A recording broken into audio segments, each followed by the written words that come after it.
ગાંધીનગરની સ્થાપના કોંગ્રેસના શાસને કરી હતી અને તે એક સેક્ટર એક ગામ તરીકે વિકસાવવાનો નિયમ હતો, જેમાં પ્રાથમિક શાળા હોય, આરોગ્ય કેન્દ્ર હોય, સરકારી વસાહત હોય, ત્યાં મંદિર બી હોય, ત્યાં મસ્જિદની પણ જરૂરત પડે તો ત્યાં થાય. આ બધી ધાર્મિક પ્રવૃત્તિઓ માટેની પણ અલાયદી વ્યવસ્થા કરવામાં આવી હતી અને એમાંથી આ ધીરે ધીરે ગામનો વિકાસ થયો. આ ગ્રીનેસ્ટ કેપિટલ ઓફ વર્લ્ડ કહેવાયું. અને આજે જે ભ્રષ્ટાચારનો વહીવટ આવ્યો છે, એ કોન્ટ્રાક્ટરને ફાયદો થાય, એને લીડ ઓછી થાય, એટલા માટે નગરના સેન્ટરમાં જે સેક્ટર 7 કહેવામાં આવે છે, 1 થી 15 સેક્ટર માટે આ લીડ સેક્ટર છે, જ્યાં રોજના 5000 તો ફૂટફોલિંગ છે, 10,000 તો અહીંની વસાહત છે.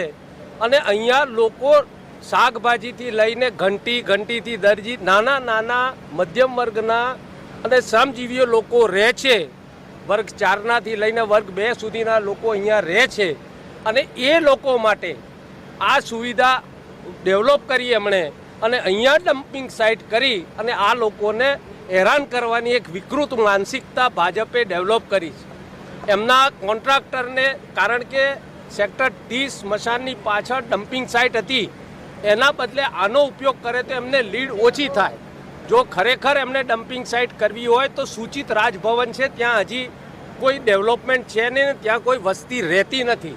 એમણે આ ડમ્પિંગ સાઇટ ત્યાં કરવી હોય તો ત્યાં કરી શકે છે, પણ આ નગરની વચ્ચે કરવાની, જ્યાં મોટી ચૌધરી શાળા, પ્રાથમિક શાળા સરકારી, અહીં કોમ્યુનિટી હોલ છે, જ્યાં અઠવાડિયામાં 5 પ્રસંગ થાય, પટેલ સમાજની વાડી છે, આ બધી જગ્યાએ જ્યાં તમે આ જોઈ શકો છો. અને આજે આ જોડે જે બધા છે એ વેપારીઓ છે, એ સ્થાનિક વેપારીઓ વારંવાર રજૂઆત કરી ભાજપના અનગોળ તંત્રને, પણ એમણે ક્યારે પણ એ ફુરસત ના લીધી કે આને અહીંયાથી દૂર કરવામાં આવે. એના કરતાં એ રજૂઆત કર્યા પછી એને પરમેનન્ટ સ્ટ્રક્ચર ઊભું કરવાની એમણે ચેષ્ટા કરી. એટલા માટે આજે આ વેપારીઓના સહારે જોડે અમે આવ્યા છીએ, આ એના વસાતીઓ માટે અમે આવ્યા છીએ, અને અમને ન્યાય આપવા માટે અમે કટિબદ્ધ છીએ.